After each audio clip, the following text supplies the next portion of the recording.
ಅಶ್ವವೇಗ ನ್ಯೂಸ್ಗೆ ಸ್ವಾಗತ. ನಾನು ಕಾವ್ಯ ಆಚಾರ್. ದರ್ಶನ್ ಮತ್ತು ಪವಿತ್ರ ಗೌಡ ಅವರನ್ನ ಕರೆತಂದು ಸ್ಥಳ ಮಹಜರು ಮಾಡಲಾಗಿದೆ.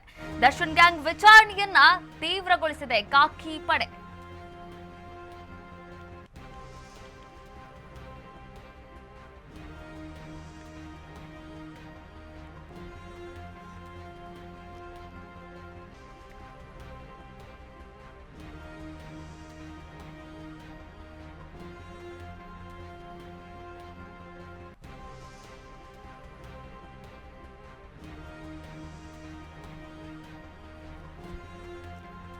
ದರ್ಶನ್ ಹಾಗೂ ಪವಿತ್ರ ಗೌಡ ಇಬ್ಬರನ್ನ ಕರೆತಂದು ಸ್ಥಳ ಮಹಜರು ಮಾಡಲಾಗಿದೆ. ಕೊಲೆಯನ್ನ ಮಾಡಿದಂತಹ ಒಂದು ಸ್ಥಳವನ್ನ ಮಹಜರು ಮಾಡಲಾಗಿದೆ. ಹಾಗೆ ದರ್ಶನ್ ಗ್ಯಾಂಗ್ ವಿಚಾರಣೆಯನ್ನ ಇದೀಗ ಖಾಕಿ ಪಡೆ ತೀವ್ರಗೊಳಿಸಿದೆ. ರೇಣುಕಾಸ್ವಾಮಿ ಕೊಲೆ ಮಾಡಿದ ಶೆಡ್ನಲ್ಲಿ ಮಹಜರು ಮಾಡಲಾಗಿರುವಂತದ್ದು. ದರ್ಶನ್ ಸೇರಿದಂತೆ 13 ಆರೋಪಿಗಳನ್ನ ಕೂಡ ಆ ಒಂದು ಕಾರ್ ಶೆಡ್ ಬಳಿ ಕರೆತಂದು ಮಹಜರು ಮಾಡಲಾಗಿದೆ. ಆರ್ ನಗರದ ಪಟ್ಟಣಗೆರೆ ಶೆಡ್ನಲ್ಲಿ ಮಹಜರ್ ಕಾರ್ಯಾಚರಣೆ ಕೂಡ ಮುಕ್ತಾಯಗೊಂಡಿರುವಂತದ್ದು. ಬೆಂಗಳೂರು ನಗರ ಪೊಲೀಸರು ರೇಣುಕಾಸ್ವಾಮಿ ಹತ್ಯೆ ಪ್ರಕರಣದ ತನಿಖೆಯನ್ನ ಚುರುಕುಗೊಳಿಸಿದ್ದಾರೆ. ನಟ ದರ್ಶನ್, ಪವಿತ್ರ ಗೌಡ ಸೇರಿದಂತೆ ಎಲ್ಲ 13 ಆರೋಪಿಗಳನ್ನ ಹತ್ಯೆ ನಡೆದ ಸ್ಥಳಕ್ಕೆ ಸ್ಥಳ ಮಹಜರು ಮಾಡಲು ಕರೆದುಕೊಂಡು ಬಂದಿದ್ದಾರೆ. ಇನ್ನು ಸ್ಥಳ ಮಹಜರು ಪ್ರಕ್ರಿಯೆ ಕೂಡ ನಡೆಸಲಾಗ್ತಾ ಇದೆ. ಒಟ್ಟಾರೆಯಾಗಿ ಈ ಪ್ರಕರಣದ ಕುರಿತಂತೆ 2ನೇ ಬಾರಿಗೆ ಸ್ಥಳ ಮಹಜರು ಮಾಡ್ತಾ ಇರುವಂತದ್ದು.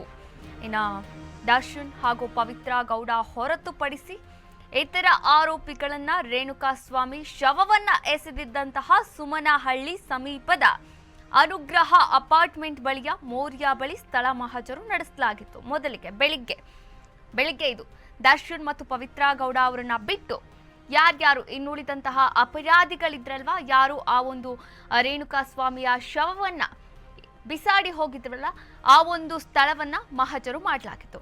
ಇದೀಗ ದರ್ಶನ್ ಹಾಗೂ ಪವಿತ್ರ ಗೌಡ ಸೇರಿದಂತೆ ಇನ್ನು ಉಳಿದಂತಹ ಎಲ್ಲಾ ಅಪರಾಧಿಗಳನ್ನ ಒಳಗೊಂಡಂತೆ ಆ ಒಂದು ಕಾರ್ ಶೆಡ್ನಲ್ಲಿ ಸ್ಥಳ ಮಹಜರು ಮಾಡಲಾಗಿದೆ. ಇನ್ನು ರೇಣುಕಾಸ್ವಾಮಿಯನ್ನ ಚಿತ್ರದುರ್ಗದಿಂದ ಕರೆಸಿಕೊಂಡು ಕೂಡಿ ಹಾಕಿ ಹತ್ಯೆಯನ್ನ ಮಾಡಿದ್ದಾರೆ. ಕಾಮಾಕ್ಷಿ ಪಾಳ್ಯದ ಶೆಡ್ನಲ್ಲಿ ಸ್ಥಳ ಮಹಜರು ಮಾಡಲಾಗ್ತಾ ಇದೆ. ಇನ್ನು ಇದಕ್ಕಾಗಿ 4 ವಾಹನಗಳಲ್ಲಿ ದರ್ಶನ್, ಪವಿತ್ರ ಗೌಡ ಸೇರಿದಂತೆ ಎಲ್ಲ 13 ಆರೋಪಿಗಳನ್ನ ಪೊಲೀಸರು ಕರೆದುಕೊಂಡು ಬಂದಿರುವಂಥದ್ದು. ಒಟ್ಟಾರೆಯಾಗಿ 4 ವಾಹನಗಳಲ್ಲಿ. ಈ ಸಂಬಂಧಪಟ್ಟಂತೆ ಇನ್ನಷ್ಟು ಮಾಹಿತಿಯನ್ನ ನೀಡೋಕೆ ನಮ್ಮ ಪ್ರತಿನಿಧಿ ವಿವೇಕ್ ದೂರವಾಣಿ ಸಂಪರ್ಕದಲ್ಲಿದ್ದಾರೆ. ವಿವೇಕ್, ಸ್ಥಳ ಮಹಜರು ಮಾಡಲಾಗ್ತಾ ಇರುವಂತದ್ದು. ಇನ್ನು ಸ್ಥಳ ಮಹಜರಿನ ವೇಳೆ ಏನೆಲ್ಲ ಒಂದು ಕ್ರಮಗಳನ್ನ ಕೈಗೊಳ್ಳಲಾಗಿದೆ, ಈ ಬಗ್ಗೆ ಇನ್ನಷ್ಟು ಮಾಹಿತಿಯನ್ನ ನೀಡ್ತಾ ಹೋಗೋದಾದ್ರೆ?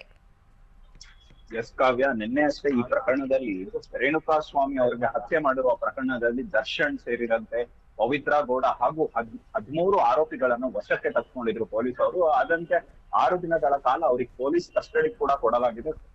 ಈ ನಿಟ್ಟಿನಲ್ಲಿ ನಿನ್ನೆ ಕೂಡ ವಿಚಾರಣೆ ನಡೆಸಿದ್ರು, ಮತ್ತೆ ಇವತ್ತು ಬೆಳಗ್ಗೆ ಕೂಡ ವಿಚಾರಣೆ ನಡೆಸಿದ್ರು. ನಾರ್ಮಲ್ ಯಾವುದೇ ಒಂದು ರೀತಿಯಾದ ಒಂದು ಪ್ರಕರಣದಲ್ಲಿ ಸಾವನ್ನಪ್ಪಿದ್ರೆ ಅಥವಾ ಕೊಲೆಗೈದಿದ್ರೆ ಈ ರೀತಿ ಮಾಜರ್ಗೆ ಕರ್ಕೊಂಡು ಹೋಗೋದು ಸರ್ವೇ ಸಾಮಾನ್ಯ. ಅದೇ ನಿಟ್ಟಿನಲ್ಲಿ ಈ ಪ್ರಕರಣದಲ್ಲೂ ಕೂಡ ಒಂದ್ ರೀತಿಯಾಗಿ ದರ್ಶನ ಆಗಿರ್ಬೋದು, ಅವರ ಜೊತೆ ಇರುವಂತ ಆರೋಪಿಗಳಾಗಿರ್ಬೋದು, ಮತ್ತೆ ಪವಿತ್ರ ಗೌಡ, ಈ ರೀತಿಯಾಗಿ ಈ ಇಷ್ಟು ಜನಕ್ಕೂ ಕೂಡ ಸ್ಥಳ ಮಾಜರ್ ಮಾಡೋದಕ್ಕೆ ಕರ್ಕೊಂಡು ಹೋಗಿದ್ದಾರೆ. ಬೆಳಗ್ಗೆ ಅಷ್ಟೇ 4 ಜನ ಆರೋಪಿಗಳು ಏನು ಅವ್ರ ರೇಣುಕಾಸ್ವಾಮಿ ಹತ್ಯೆ ಮಾಡಿದ ನಂತರ ಆ ಶವವನ್ನು ಮೂಟೆಯಲ್ಲಿ ಕಟ್ಟಿ ಎಸ್ತಿದ್ರು, ಆ ಸ್ಥಳಕ್ಕೆ 4 ಜನ ಆರೋಪಿಗಳನ್ನ ಕರ್ಕೊಂಡು ಹೋಗಿ ಸ್ಥಳ ಮಾಜರ್ ಕೂಡ ಮಾಡಿದ್ದಾರೆ ಪೊಲೀಸರು. ಹಾಗಾದ ಬೆನ್ನಲ್ಲೇ ಆ 4 ಜನಕ್ಕೂ ಕೂಡ ಜಯಣ್ಣ ಅವರ ಶೆಡ್ ನಲ್ಲಿ ಏನು ಆ ರೇಣುಕಾಸ್ವಾಮಿಯನ್ನ ಹತ್ಯೆ ನಡೆಸಲಾಯಿತು ಅಲ್ಲಿ ಕೂಡ ಕರ್ಕೊಂಡ್ಬಂದು ಅಲ್ಲೂ ಕೂಡ 4 ಜನಕ್ಕೆ ಸ್ಥಳ ಮಾಜರ್ ಕೂಡ ಮಾಡಿಸ್ತಾರೆ. ಅಲ್ಲೇ ಆ 4 ಜನಕ್ಕೆ ಊಟದ ವ್ಯವಸ್ಥೆ ಕೂಡ ಆಗುತ್ತೆ. ಅಲ್ಲೇ ಆ 4 ಜನದ ಊಟ ಕೂಡ ಮುಗಿಸ್ತಾರೆ.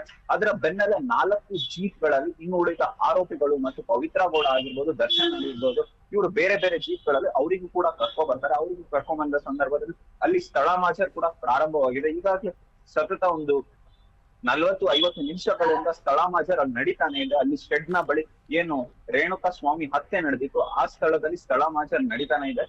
ಇನ್ನು ಸ್ಥಳ ಮಾಜರ್ನಲ್ಲಿ ನಾರ್ಮಲ್ ಆಗಿ ನಡೆಯುವಂತ ಪ್ರಕ್ರಿಯೆಗಳು ಏನಂದ್ರೆ ಸೋಕೋ ಟೀಮ್ ಇರುತ್ತೆ, ಮತ್ತೆ ಫಾರೆನ್ಸಿಕ್ ಟೀಮ್ ಇರುತ್ತೆ. ಈ ಎರಡೂ ಟೀಮ್ಗಳು ಸಹ ಅಲ್ಲಿ ಅವರ ಫಿಂಗರ್ ಪ್ರಿಂಟ್ ಗುರುತಾಗಿರ್ಬೋದು ಮತ್ತು ರಕ್ತದ ಕಲೆ ಆಗಿರ್ಬೋದು ಈ ರೀತಿ, ಅಥವಾ ಅವರಿಗೆ ಹೊಡೆದಿರುವಂತ ಯಾವ್ದಾದ್ರು ಒಂದು ರಾಡ್ ಆಗಿರ್ಬೋದು ಅಥವಾ ಯಾವ್ದಾದ್ರು ವಸ್ತುಗಳಿಂದ ಹೊಡೆದಿದ್ರೆ ಆ ಐಟಮ್ಸ್ ಗಳನ್ನು ಸಹ ಕಲೆಕ್ಟ್ ಮಾಡ್ತಾರೆ. ಅದ್ರ ಮೇಲೆ ಇರುವಂತಹ ಫಿಂಗರ್ ಪ್ರಿಂಟ್ಸ್ ಈ ರೀತಿಯಾಗಿ ದಾಖಲೆ ಕೂಡ ಪಡ್ಸ್ಕೊಂತಾರೆ ಫಾರೆನ್ಸಿಕ್ ಟೀಮ್ ಆಗಿರ್ಬೋದು. ಸೊ ಇಷ್ಟು ಜನ ಕೂಡ ಅಲ್ಲಿ ಪೊಲೀಸ್ ಅವರು ಈ ಮೂರು ತಂಡಗಳು ಏನಿದೆ ಈ ಮೂರು ತಂಡಗಳು ಸೇರ್ಕೊಂಡು ಅಲ್ಲಿ ಒಂದ್ ರೀತಿಯಾಗಿ ಮಾಜರ್ ಕೂಡ ನಡೆಸಿದೆ. ಆ ಮಾಜರ್ ಪ್ರಕ್ರಿಯೆಯಲ್ಲಿ ಈ 13 ಆರೋಪಿಗಳೇನಿದ್ದಾರೆ ಇವರು 13 ಆರೋಪಿಗಳು ಕೂಡ ಅಲ್ಲೇ ಇದ್ದಾರೆ. ಕಾವ್ಯ, ಎಸ್, ಥ್ಯಾಂಕ್ ಯು ವಿವೇಕ್, ತಮ್ಮೆಲ್ಲ ಮಾಹಿತಿಗಾಗಿ ಧನ್ಯವಾದಗಳು. ನೀವು ಮಾತನಾಡುತ್ತಿರುವ ವ್ಯಕ್ತಿಯು ನಿಮ್ಮ ಕರೆಯನ್ನು ಹೋಲ್ಡ್ನಲ್ಲಿ ಇರಿಸಿದ್ದಾರೆ. ದಯವಿಟ್ಟು